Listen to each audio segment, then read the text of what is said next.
Today, you're going to learn why discipline is the reason you're failing at your goals. People will go in a cold plunge or will go and exercise to the point of exhaustion and vomiting in order to avoid thinking. Craig Ballantyne, known as the world's most disciplined man, is here to tell us the truth. And it's not what you would expect. Then you get to a point where discipline slips from your savior to you becoming its servant. So we are pulling back the curtain on the dark side of discipline, the side that no one in the multi-million-dollar self-help industry wants to admit. God, you're hurting my feelings. This is like all stuff I do.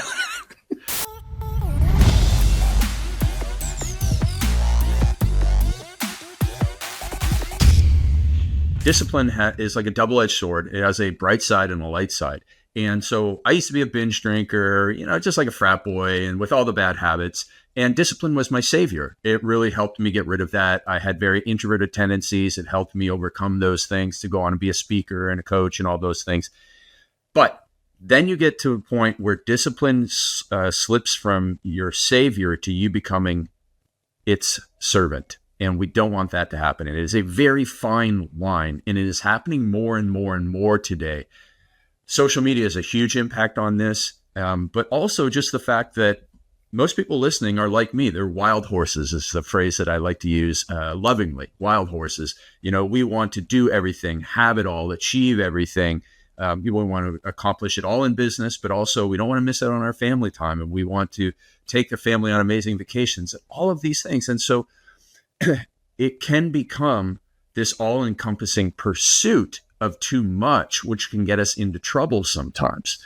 And so I lived that. The discipline was the savior. And then at some point, I got on this streak of, I exercised 1,000 days in a row. I was so rigid in my routines that I started putting the good, being rigid in your routine, getting to bed on time, getting up on time, exercising. Those are good things. But I let the good things get in the way of the great things, which was family life.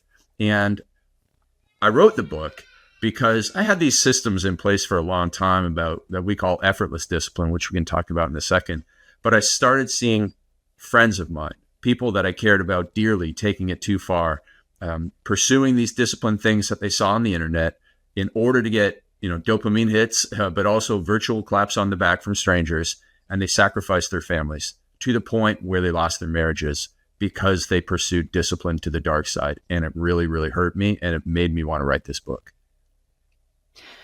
So you're talking to me, and I'm going to be very honest with you, for this whole thing, I get very almost protective, defensive over discipline because like you, I feel like I can honestly say it's saved my life in a lot of ways because I did not grow up learning some of these skill sets that we learn in personal development and health and so forth. And it takes you somewhere and it saves you mentally because you realize that, damn, I have way more power in me and life starts to get good. But I also relate to what you're saying because there's also a point where it's kind of funny. I tell my husband, I'm like, how freaking long is my morning routine going to be? Because I'm always learning something else. And it's like freaking lunchtime now, by the time I feel like it's over with. It's funny. And then it's also sad because sometimes it's hard to actually be free and be attached to the next thing you need to go do and so forth. And with creativity, flow is so important and kind of looseness.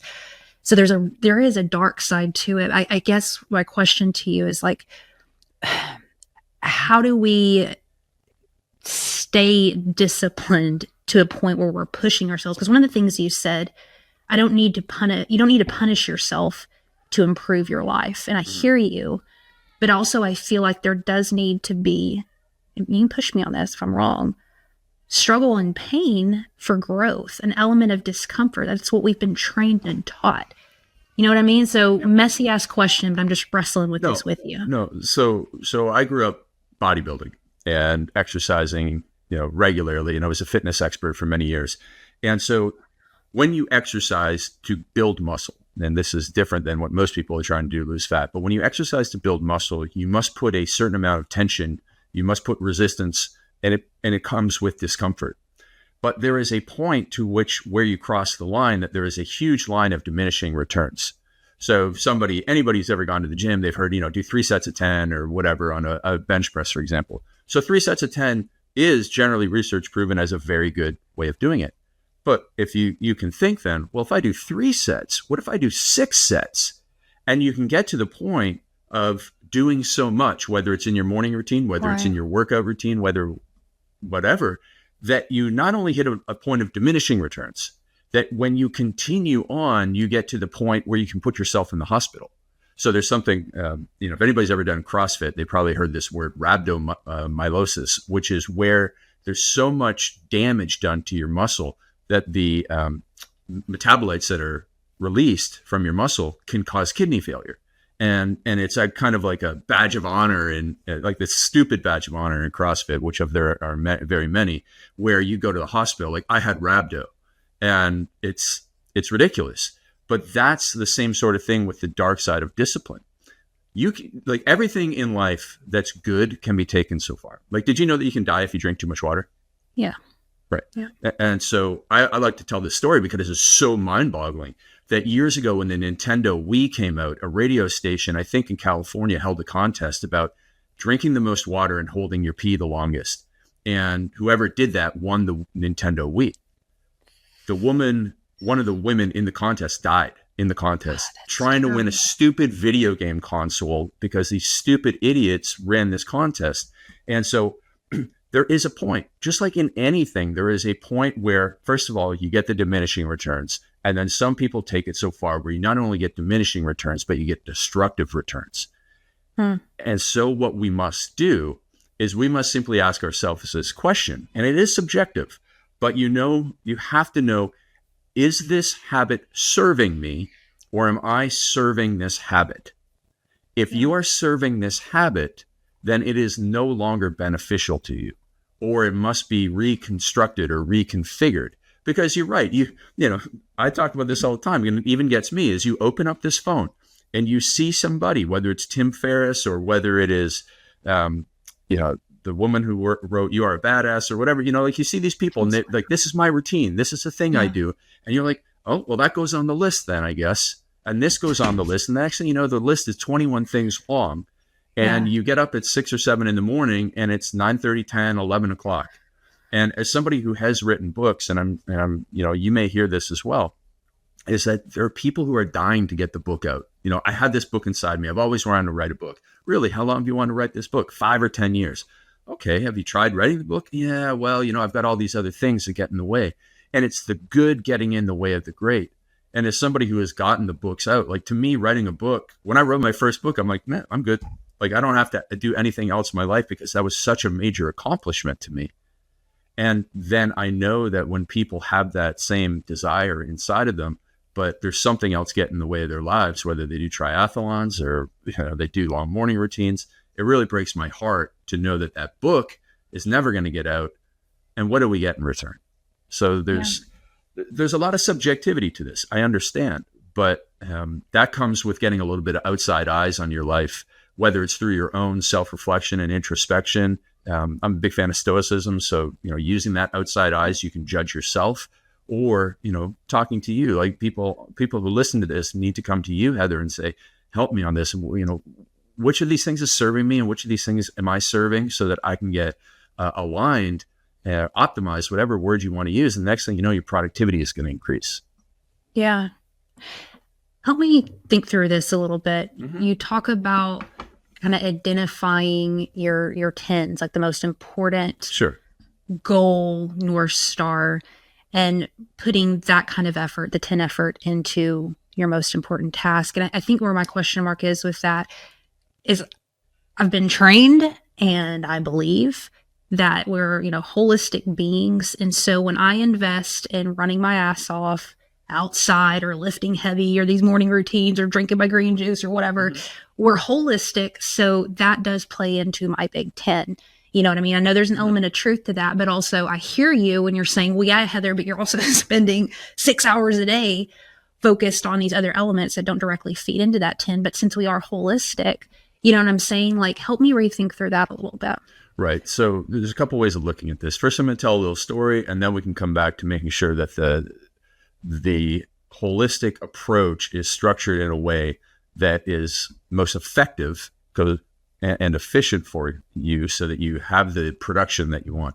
So the first story is this, just to give people a little more concept on the level 10 problem and effort. So what we talk about in the book is the ultimate definition of discipline is putting a level 10 effort into your level 10 problem, and everything else is entertainment. And so whether that is, your level 10 problem is that you're in really, really bad health and you need to fix that first. You don't need any more money. You can stop chasing the money, as a lot of people are chasing the money and sacrificing health. No, we need to step back and put some effort into our health. Or maybe your marriage. Like, a lot of people go through life working more and avoiding the difficult discussion in their marriage. And that's the most important thing in their life. But, we work around it. So I came up with this concept years ago. I used to speak at this event called Fitness Business Summit, and it was personal trainers in the audience. And I spoke at it for over 10 years in a row. So every year I would go and I'd look out in the audience, and sometimes there were 750 people there. And I would see Jane and Jimmy and Johnny, sitting out there. And I'd look at them and go, wow, this year they're 8% body fat, but they got $8 in their bank account. And I would speak on, the entire event was on sales and marketing, and we would speak on that. And then on the breaks, they'd go out and they'd talk to other personal trainers about workouts and nutrition, what they always do. And a year would go by and we'd come back and we'd look out and there's Jane, Johnny, and Jimmy in the same seats. And this year they're 7% body fat, but they got $7 in their bank account. And what I saw was they were putting a level 10 effort into a level 1 problem.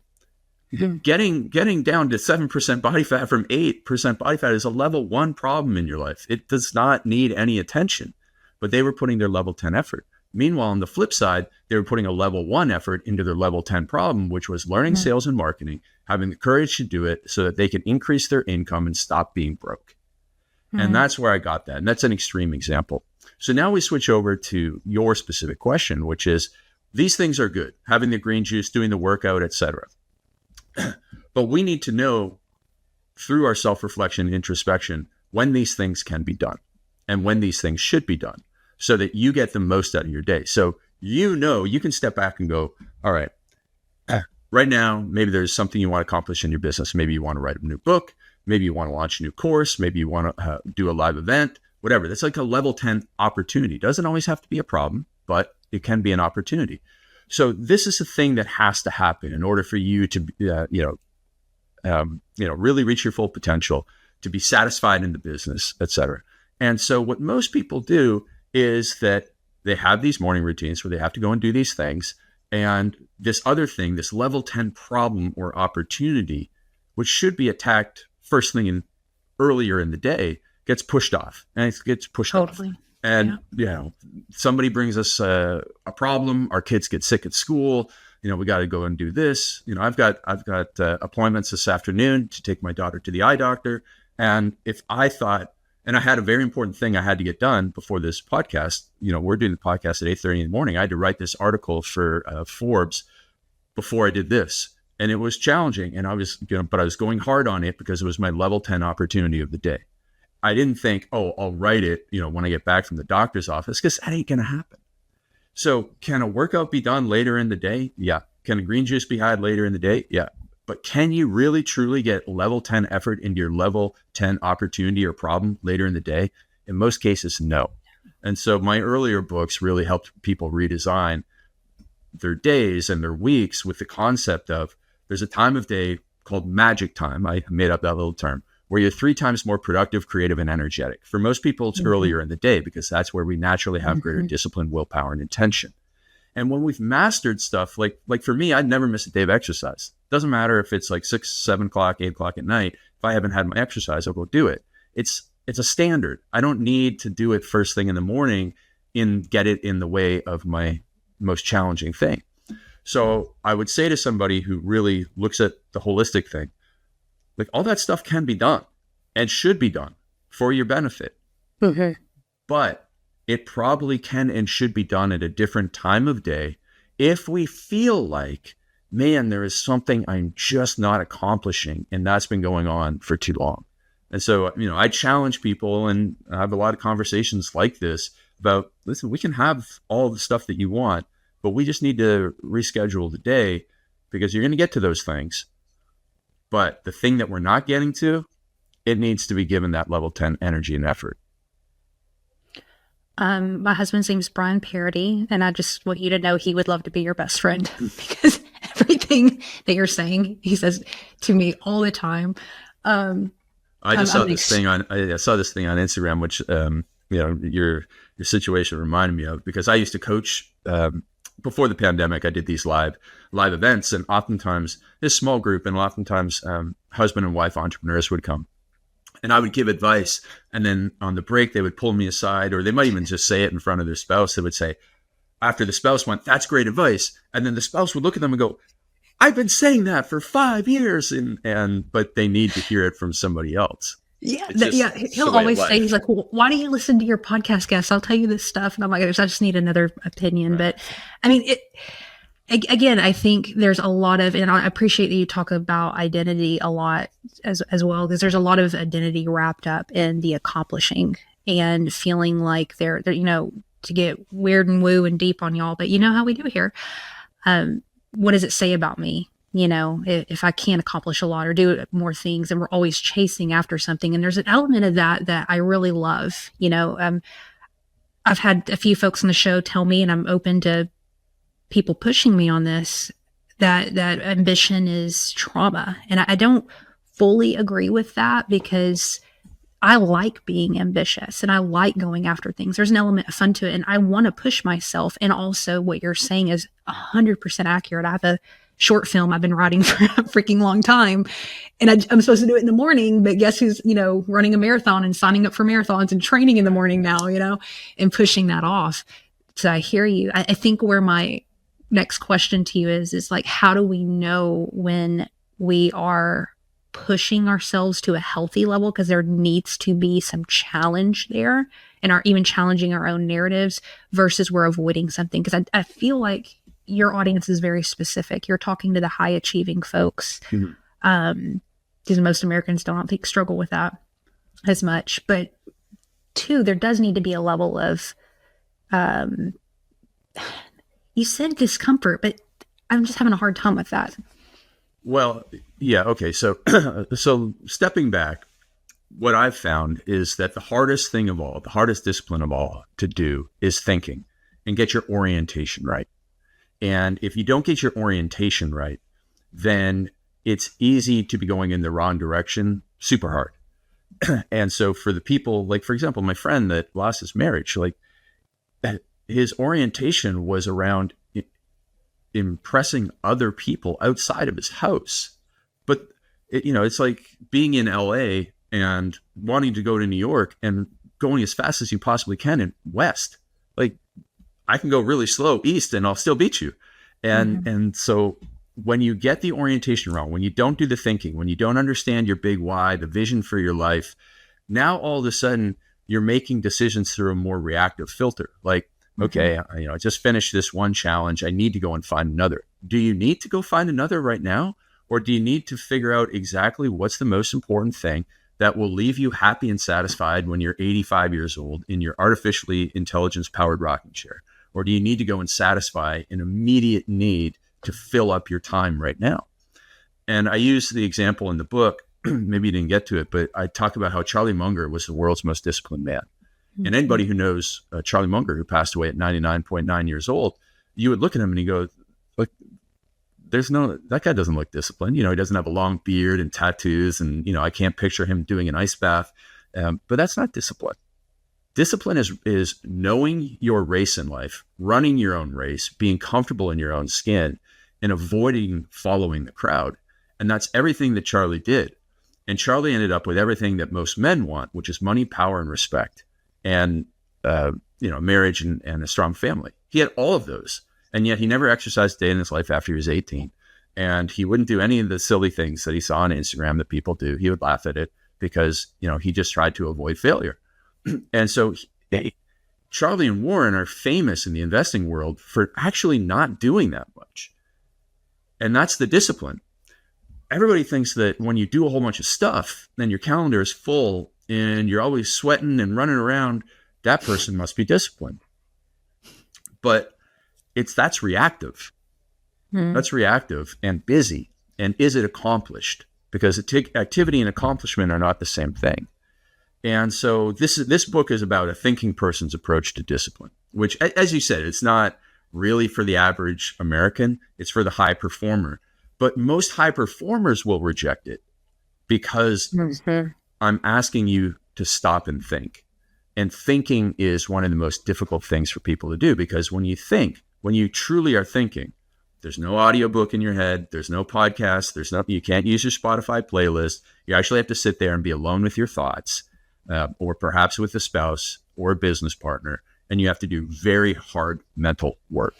And people avoid that. People will go in a cold plunge or will go and exercise to the point of exhaustion and vomiting in order to avoid thinking. That's just the truth of the way that the human is wired. But I'll tell you what, if you want to get ahead in life. Why do we not want to think? You know what I mean? Like, we pride ourselves for being like problem solvers and doing the hard thing, and thinking seems so simple. What is it? Because thinking reveals the truth about you, right? If you are going to do thinking, and thinking should involve feedback on your current performance, where you are, where you want to get to, it sucks, right? Because is ambition trauma? I don't know. I don't actually get into the woo-woo stuff. I'm very, pragmatic. And so I don't care why you're ambitious. You're ambitious, and I want to help you achieve your ambitions. And so if we understand, like, when I talk to a person like you, if we were to say, in the next 10 years, what do you want to accomplish? Your list would be so long. It'd be incredibly long. And that's good, because we got to get that out of your head. But then what we need to do is filter that down. And we need to say, okay, that's what we want to accomplish in 10 years. What are we going to accomplish in 3 years? Paint me the vision, the clarity. That's your North Star. Tell me exactly what you want to accomplish in the next 3 years. And now we can start to say, okay, if this is where we want to get to, you want to be living on this street, in this house, this is your family dynamic. This is what your kids do. This is what your family doesn't do. These are the vacations you take. This is what's in your backyard. These are the cars in your driveway. This is your exercise routine. This is your daily routine. This is what your week looks like on a regular basis. If I know that, then when you say, hey, should I do this? I go, well, according to where you want to be in 3 years from now, that does not serve us. That is a distraction. It's a detour. It takes us off course. If you want to write 3 best-selling children's books in the next 3 years, and somebody says to you, let's start a podcast about teaching young authors, that's a good thing, getting in the way of the great. So no, I'm going to slap your hand. My clients call me Dr. No, because I say no to everything. They just they don't hire me to tell me what to do. They hire me to tell me what they cannot do, because all of them want to do too much. And I talk about that in the book is, entrepreneurs, creative types as well. One of the biggest mistakes that we make is we say yes too often. What we need to do is say no. We need to be absolutely ruthless with saying no. And if you think about anybody who you look up to as an actor, a personality, someone who has huge impact, whether it's Oprah or whether it's Denzel Washington or whether it's your favorite sports team, whether it was Kobe Bryant when he was alive, their ability to say no was exponentially stronger than yours. And we say yes too often for various reasons, but it gets in the way of the great. The good gets in the way of the great. And that's what's stopping us. And so when I know your vision, I come along and I say, no, you're letting the good get in the way of the great. This is what we want to accomplish. Stay on the path. You're a wild horse, but if we put blinders on you, you can accomplish that. And once you've done that thinking and you're able to evaluate yourself and go, you know what, in the past, I've just been way off track. You'll get on track. But that's hard work, because it reminds us that we're not doing as good as we think we are in most cases, because our accomplishment isn't keeping up to our activity. That's true. It's unfortunate, but true. You talk about lack of clarity, like, I want to have money. I want to be healthy. I want to make an impact. You're like, what does that mean, Janet? You need to have very specific goals. And when you were sharing this, what was kind of up for me is, I think, and I'll talk for myself, when we diversify our actions and our pursuits and our goals, then there's a little bit of an aloofness of like, what one of those will bump into what I actually want, as opposed to making a plan to go towards what you want. And I've actually had 2 guests recently tell me the opposite of what you just said. they said you should say yes to everything because there's opportunity on the other side of yes, and you never know where an opportunity is going to come from. And that's where I think about. Well, you should buy a lottery ticket. Do you buy lottery tickets? That's what I think about with these goals, because I'm like, well, man, if I'm involved in this nonprofit and if I'm involved in this small business and if I'm, co-hosting over here, you never know where one of those are going to go. And you never know where the opportunity Right. So you should also buy lottery tickets then, if that is the approach. And I hear you. I'm saying, like, I think what the issue is we don't know how to get to where we want to go. And so if we can guess and take action. We do know. You think so? The problem is that it's hard, right? So the thing with the level 10 effort into the level 10 problem. So imagine, I'm just going to use this as an example, but imagine we know somebody whose marriage is 15 to 20 years in. It's on the rocks, right? Because they've essentially become Uber drivers for their teenagers. They, their friends, their roommates, there's no spark in the marriage. That's a level 10 problem. If you go and put a level 10 effort into that problem, when are you going to see a difference? 180 days, maybe 6 months. Well, actually, it's 180 days. It's going to be a long time is what I'm trying to say. Yeah. It's so much easier to go and put a level 5 effort into a level 2 problem. I'm going to go and start a podcast. Easy, great. I can get an episode done and up, and I've started a podcast in an afternoon. Dopamine hit. Man, I feel good. Great. Awesome. Marriage gets worse. And then, no marriage. And so it's so much easier for us to go and do new things when we know what we need to do. To go and write the book. Writing the book isn't too bad. Writing the first draft. Writing the second draft and third drafts are hard. It's the 9 rounds of editing, and 19 rounds of editing, which are soul destroying. But that is what separates 3-star book versus 5-star book on Amazon. It is, we did more rounds of editing on this book than I had in any book. And we used Stephen King's recommendation, kill your darlings. Man, I killed so much. I was like, that's funny. Doesn't belong in the book. It is repetitive, doesn't belong in the book. And it was hard to do, but it was so important. I knew what I had to do. Everybody listening to this is smart. They know what they need to do. But they also know how to avoid it. And, there's a lot of ways to avoid things. So when, the person who says, go and say yes to everything, sure, you never know what might happen. And I joke about the lottery thing. Yeah, sure, you can go buy a lottery ticket. You never know, you might win. Because I, for a long time, was that person who said yes to a lot of things, but it got in the way of the great. The good got in the way of the great. And here's the thing. If you know what you're supposed to do, and you put a level 10 effort into your level 10 opportunity, and you get that thing done, and you produce this great work, the world is going to bring you exponentially greater opportunities. Hooray. Like, name your author who's written a best-selling book. Like, now that everything comes to them. But, my friend Lewis Howes just released a new book, and, he has a great podcast. So he's done books and podcasts and some small events and stuff like that. But he's not doing a million things. He just make that podcast. He made that podcast so great. And I'm sure there were very hard moments for him to do that. But with that podcast came a world of opportunities, which were exponentially more powerful than the person listening to this who's like, yeah, I've got a podcast, I got a YouTube channel, I do LinkedIn, I do I do all this stuff on my own and I go to all these events because you never know. And I partner up with 7 different people on projects last year. You never know, you're not going to win the lottery in marketing that way. It's the hard work that's going to win. How do I identify my 10 in my life? I have all these goals. I'm multi-passionate. I'm multi-talented. That's what us creative folks tell ourselves. Yeah. That's a bit of a scam, unfortunately. It really is. If you talk to any of the people who have achieved best-selling stuff, multi-passion is probably, unfortunately, you can be multi-passionate, but you got to choose one thing to actually be great at. And it doesn't mean you can't. I'm multi-passionate. I got 3 kids, so I'm multi-passionate about each one of them. I'm multi-passionate about going to the gym, but all those, my family is most important. And then on the work side, there's a lot of things I'd want to do, but I have to just do the main thing, keep the main thing the main thing. And so to identify your level 10, again, this is something everybody knows. Everybody knows what the thing is that they get up at 2:00 in the morning and thinking about.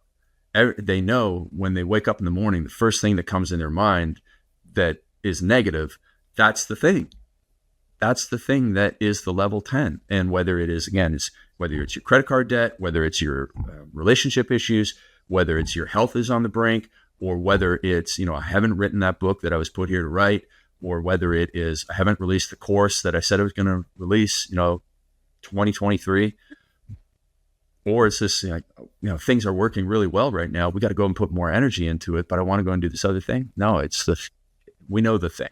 We know the thing. This is not rocket surgery here. When you know your level 10 issue. And then the harder question is figuring out, well, what exactly level of effort am I putting into it? Yeah. And being honest about that. Yeah.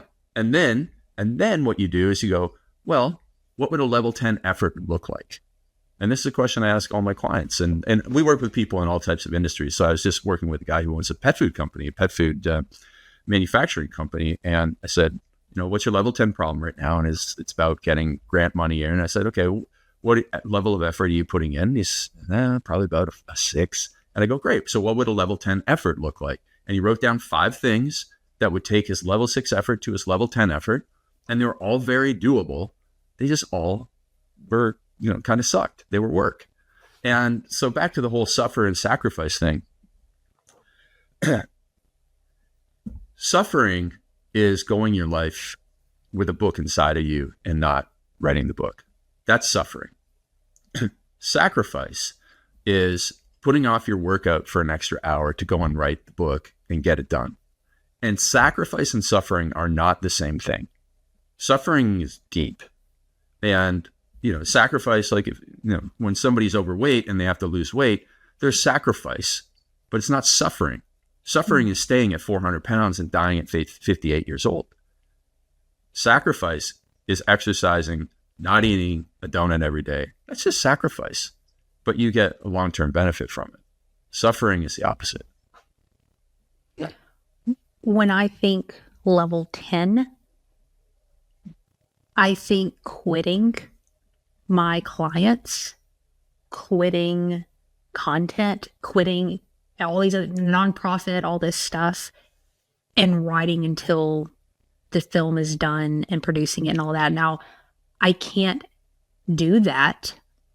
Maybe some of those things, but like work, you still want to work out. So I'm an extremist. I don't know if you pick that up or not, but when you say level 10, man, I'm like, all right, let's quit everything and we're gonna put on our jammies and we're gonna freaking mow this thing down, So you said that the dude gave you some action items to take it to a 10, but when I think 10, I think like, let's burn the freaking bridges. So help me rethink that.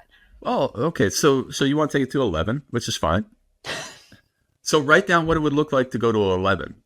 And then you might need to bring in some outside eyes, whether it's, general manager in your company, whether it's your husband, some people who can say, well, listen, like firefighters into your life who will help you avoid burning things down. Because I get it.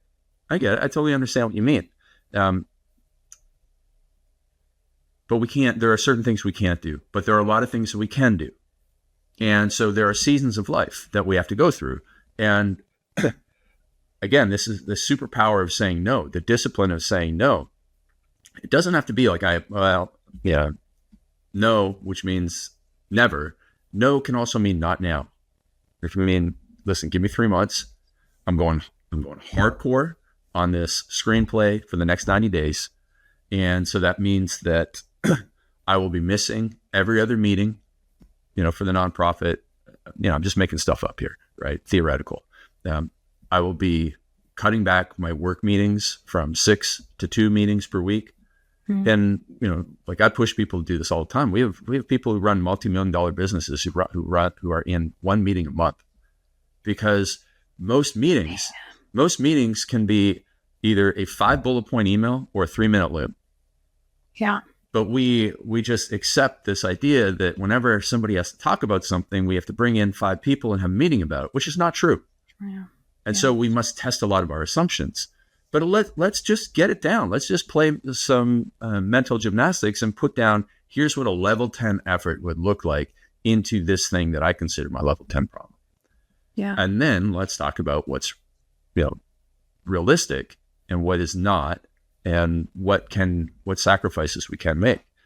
And at the very least, if we took somebody from a level 5 to a level 9 effort, that is unbelievably effective.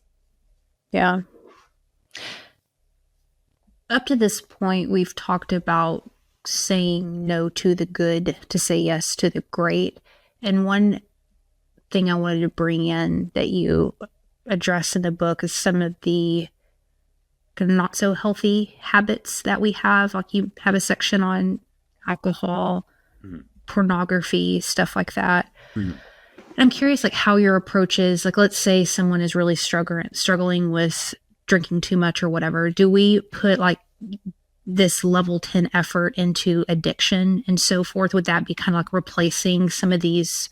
Like, let's say I was writing a book and I also struggle with alcohol. Yeah. I would need to pick one of those first to put my level 10 effort into.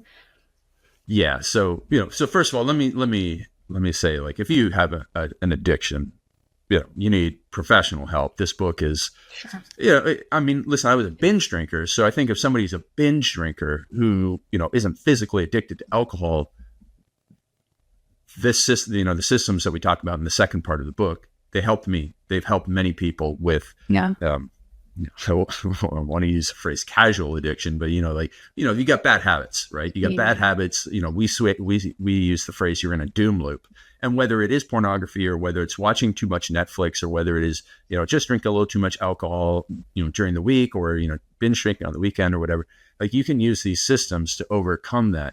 And it's elimination. So you eliminate your access to the bad habit. You can eliminate the people that drag you down into the bad habit, and you can eliminate yourself from toxic places, the environments which lead to the bad habit. And that works for a lot of things. And then on the flip side, you want to have better planning and preparation to replace the bad habit with a good habit. For example, when I was a binge drinker, I stopped hanging around the people who I only drank with and only went to bars. I stopped going to bars and sporting events on Saturday afternoons, and I stopped having alcohol in the house. Now, what I did on the flip side was there are some relationships I didn't want to lose. And I thought, well, we don't have to drink all the time. So my planning and preparation was, how could I spend time with good people in non-drinking environments? And so I put a lot of effort into planning Saturday morning stuff that was away from the alcohol. And then finally, the third part of the effortless discipline systems is connection.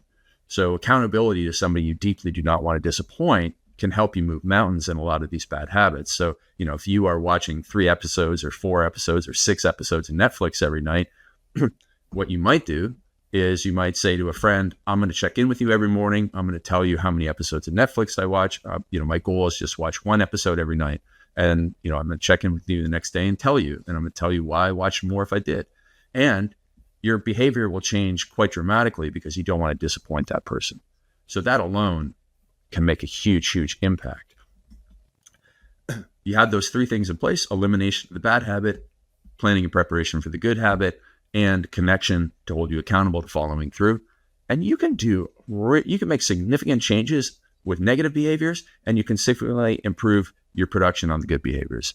And that type of stuff, again, for people that have bad habits, not necessarily addictions, man, that'll solve a lot of the problems. And you can do 2 things simultaneously. Like you can cut back on your alcohol while increasing your writing. They're not, it doesn't have to be sequential. It can be simultaneously, but obviously if you've got like, you're borderline alcoholic or you're like full blown alcoholic, you got to go and get the professional help, and it's going to put a halt on some of the other things. Yeah. Yeah. You were pretty, which I appreciated, pretty direct on the influence of like pornography and how detrimental that can be for society.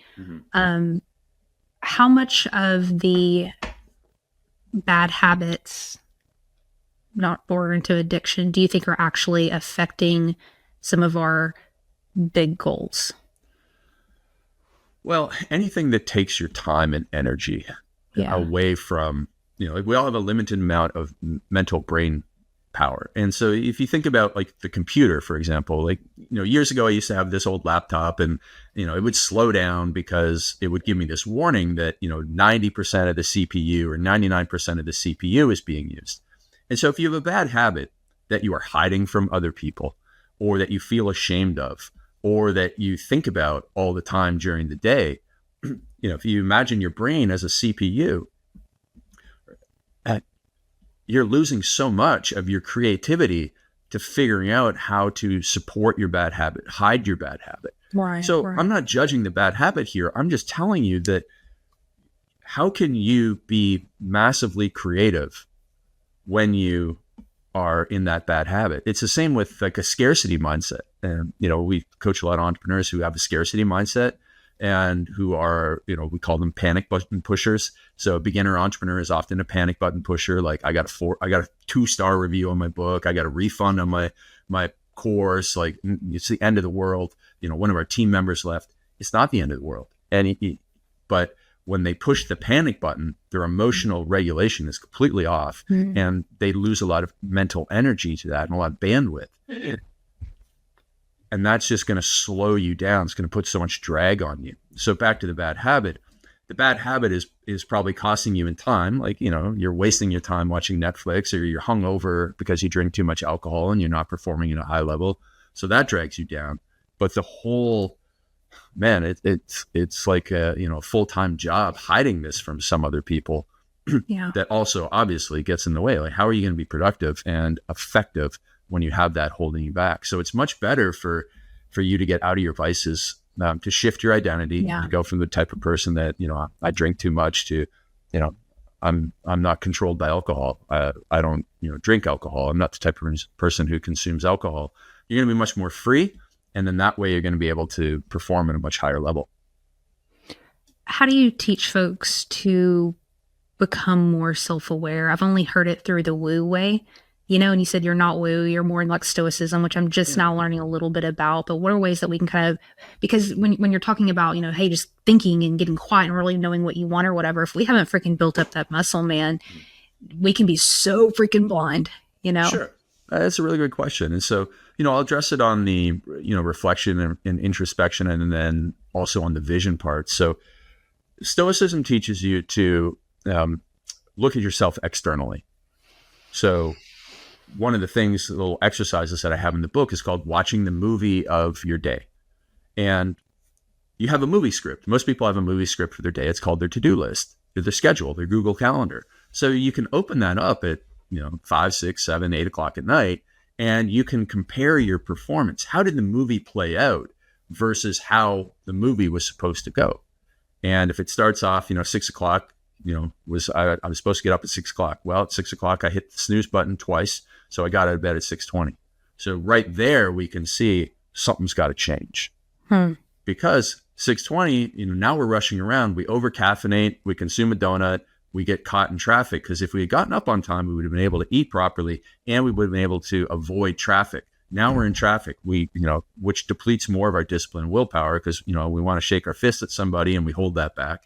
And then we get either to the office or to our creative space, and maybe we'll get mad at somebody because our temper, our fuse is shorter. And it's just this, look at all those negative dominoes that have been knocked down by a single decision in the morning to hit the snooze button. So therefore, we can start to self-correct and go, okay, if I don't want that to happen again, how do I reverse engineer a better outcome from this? Well, why did I hit snooze twice in the morning? Well, it's, last night I said I was going to watch one show of Netflix at 9 o'clock, and, 11 o'clock, I was 3 episodes deep. I was an hour late for bed. So tonight I need to, build a bedtime routine that allows me to get to bed on time, which, by the way, I was just writing an article, and I get asked this question all the time. People are like, what's the most important habit? And it's so boring. Like, it's the worst for trying to make social media content about it, but it's getting to bed on time. Right? Like, Dude, cold plunge is like so much better for social media, but getting to bed on time. If you get to bed on time, you get a much better chance of getting up on time, much better chance of being, well rested and alert, so that you can attack your big problem. But, and I see, like, it's the linchpin, because if somebody's struggling in some area of their life, we almost always, track the steps back. And it's like, you're not getting to bed on time, and a lot of other negative dominoes, for reasons that are really bad. And then therefore the next morning, you just knock down a negative domino from minute number one. And if you've ever seen the meme on Instagram, the little domino knocks down a bigger one. The next thing you know, it's knocking down a barn door. So, Mm-hmm. so that's, it's getting control of that and doing that self-reflection, introspection. It allows you to, there's a lot of positive cliches. You can get 1% better every day. And sometimes you can get 10% better in a single day by identifying that, building a system to avoid it, eliminating the bad, making the good easier to do.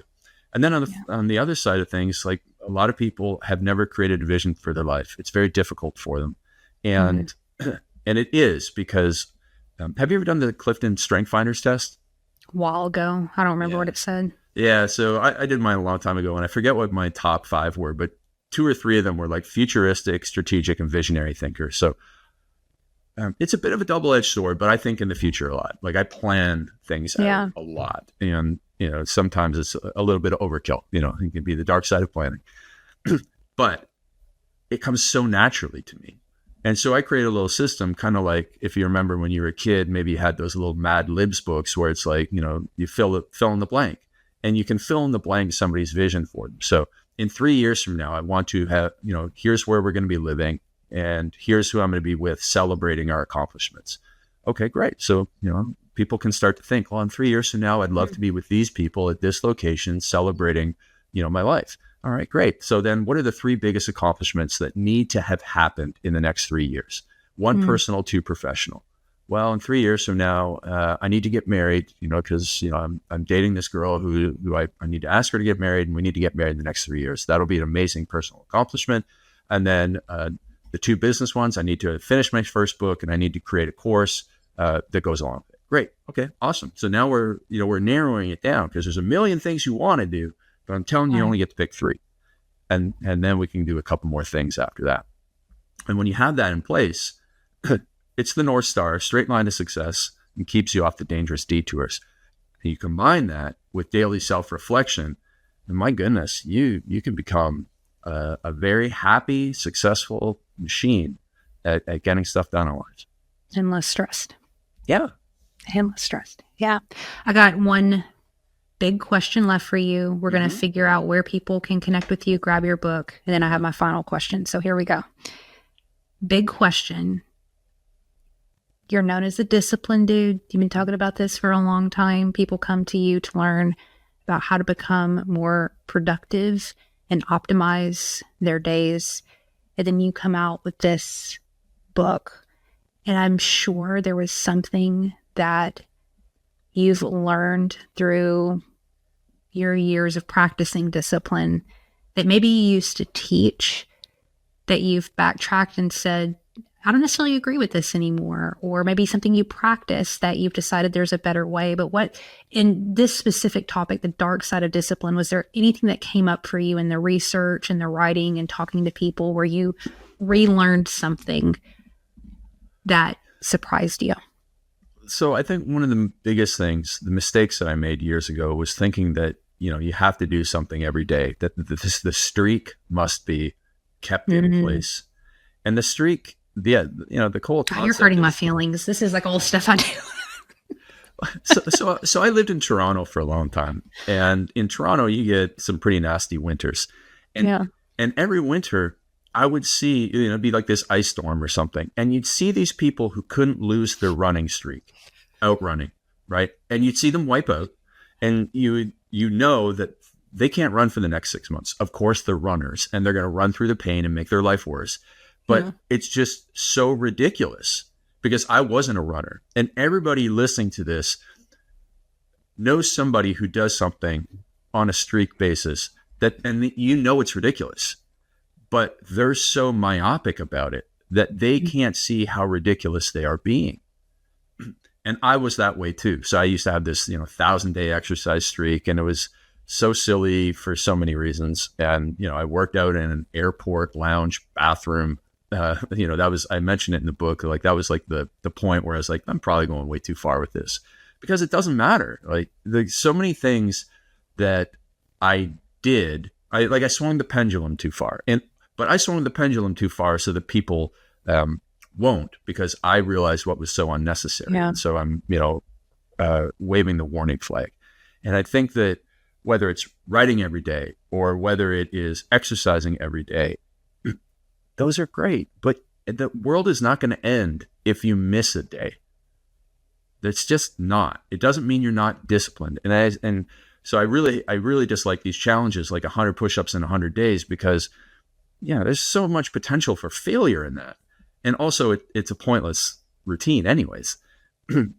And for every person that succeeds and finishes the 100 days, they have this false identity that now they think they can do anything. But discipline is not transferable. So just because you can do 100 push-ups in 100 days doesn't mean you have the discipline to go and have a very hard discussion with a business partner or writing partner or even a romantic partner and say, hey, listen, something's wrong here.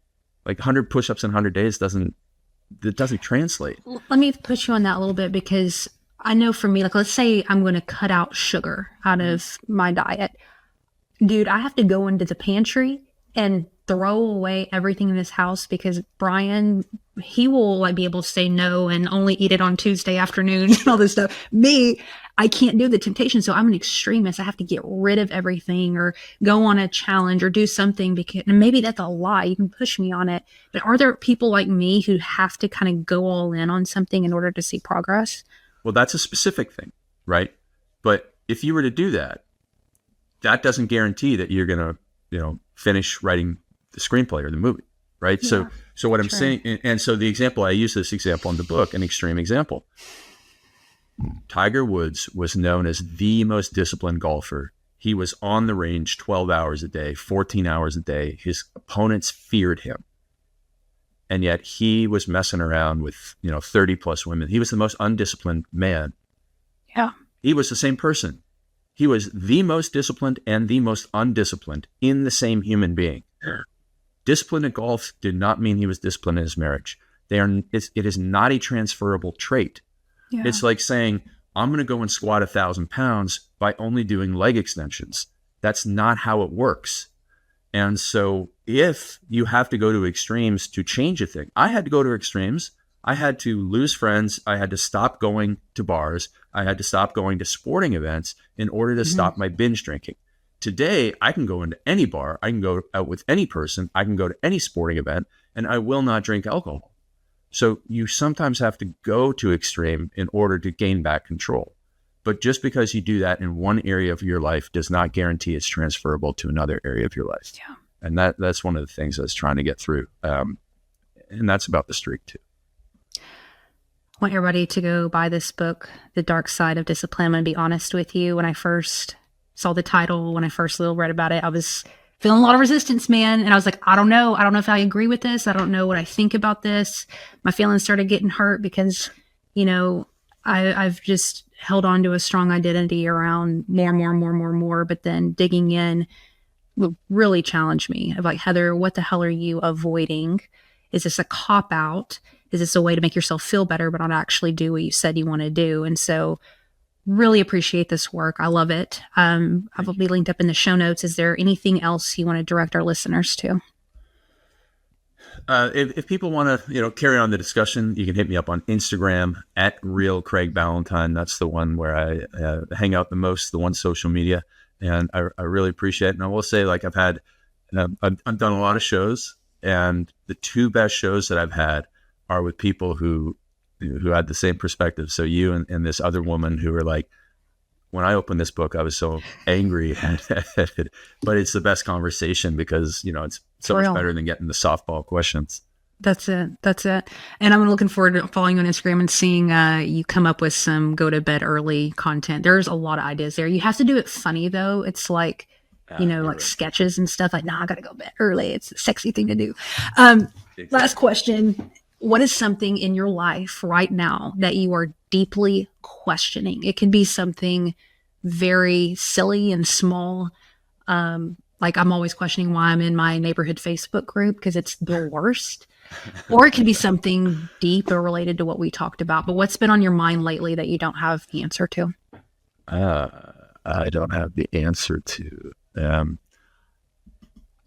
think a lot about real estate, which is weird because I I have some real estate, but I deeply question like my existence because I'm not a real estate investing expert. And I don't know if it's because it's my social circle or because of some of the speakers I've selected for my events, or because of some of the podcasts I've recently been on, or Instagram has curated this to make me feel like I am a horrible loser because I do not own 500 doors that, like as every real estate investor has in their profile.